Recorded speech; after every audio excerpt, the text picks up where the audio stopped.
মেয়ে হয়ে জন্ম নেওয়া সহজ, কিন্তু মেয়ে হয়ে বেঁচে থাকা অনেক কষ্টের। হাসতে গেলেও ভাবতে হয়, কাঁদতে গেলেও ভাবতে হয়।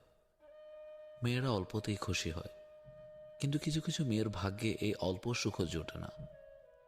মেয়েরা আসলেই অভিনেত্রী, কারণ তারা নিজের ভালোবাসাকে বলি দিয়ে শুধু পরিবারের কথা ভেবে সুখে থাকার অভিনয় করে। ছেলেরা কষ্ট পেলে যত না কাঁদে, মেয়েরা তার চেয়ে দ্বিগুণ কষ্ট লুকিয়ে হাসে।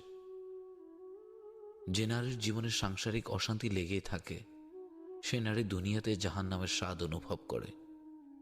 মেয়েদের জীবনটা হলো অনেকটা মোমবাতির মতো। তারা অন্যকে আলো দিতে গিয়ে নিজে জলে পড়ে শেষ হয়ে যায়, তবুও সেই দহনের ব্যথা কাউকে বুঝতে দেয় না। এক বোতল বিষ খেয়ে হয়তো মারা যাওয়া যায়, কিন্তু বেঁচে থাকতে হলে হাজার হাজার বিষ হজম করে।